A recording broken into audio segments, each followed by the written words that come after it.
Yo do'stlar, siz eng mashhur Real MMA kanaldasiz. Bu kanalda so'nggi MMA va boks yangiliklari birinchilardan bo'lib sizlarga uzatilinadi. Obuna bo'lib qo'yishni unutmang. Biz boshladik.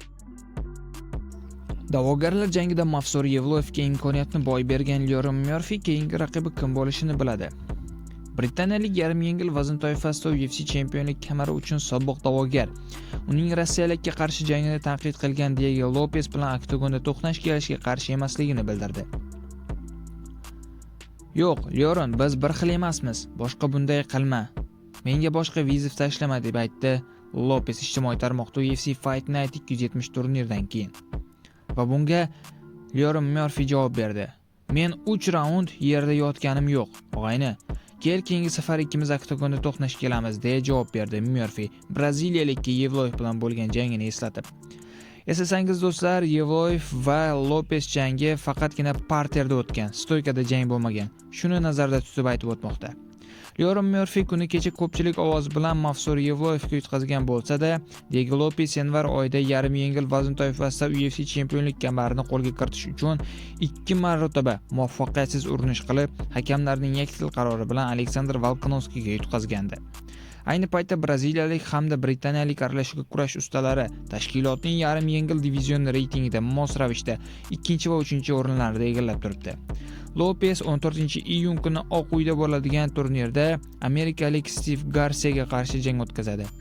Va undan keyin Mafsor Yevloyev kamarga jang qilsa, Lyorim Murphy va Lopes kamar uchun jang qilsa bo'ladi. To'g'rimi? Siz nima deb o'ylaysiz? O'z fikringizni kommentariyaga yozing. Mixing in takedowns.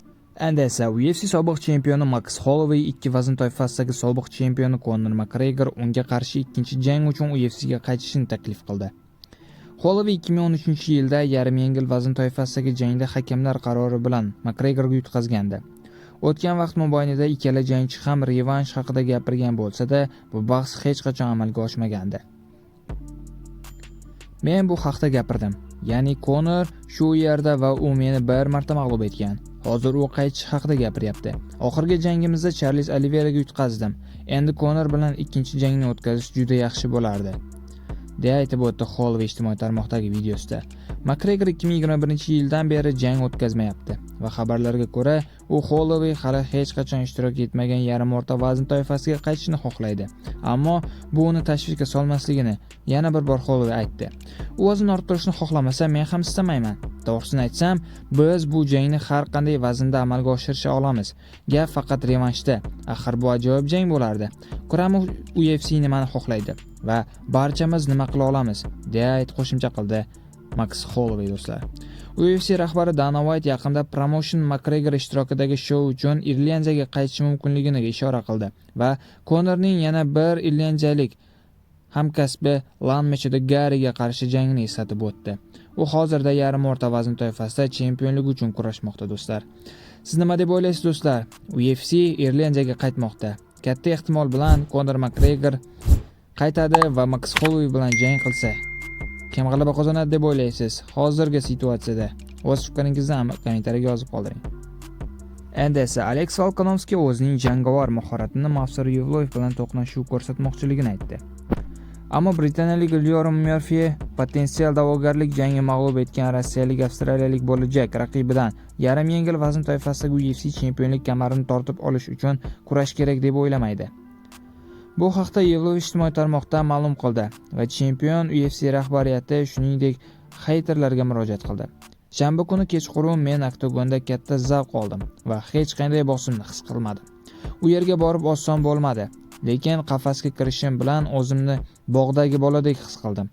UFC'ga shunday katta arenada turnirda yetakchilik qilish imkoniyati uchun minnatdorchilik bildirmoqchiman. Buni yana takrorlashni sabrsizlik bilan kutyapman.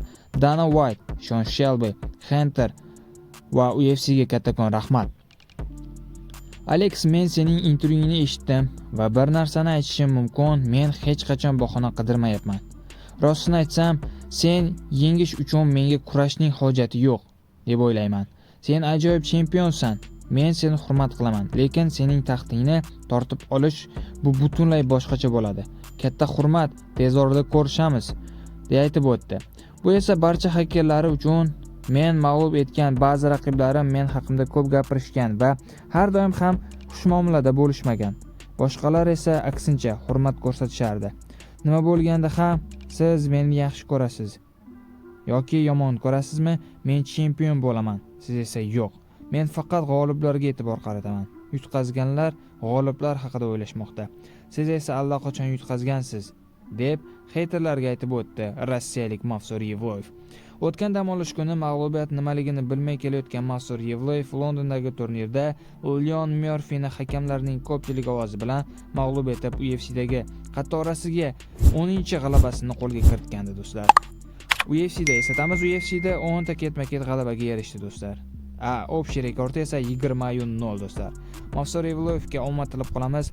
Nima deb o'ylaysiz do'stlar? Mavsur Yevloyev stoykada Alex Volkanovskini olib qo'yadimi yoki yo'q? O'zimiz tilda aytganda, jangari holatda olib qo'yadimi yoki yo'q? O'z fikringizni albatta kommentariyaga yozib qoldiring.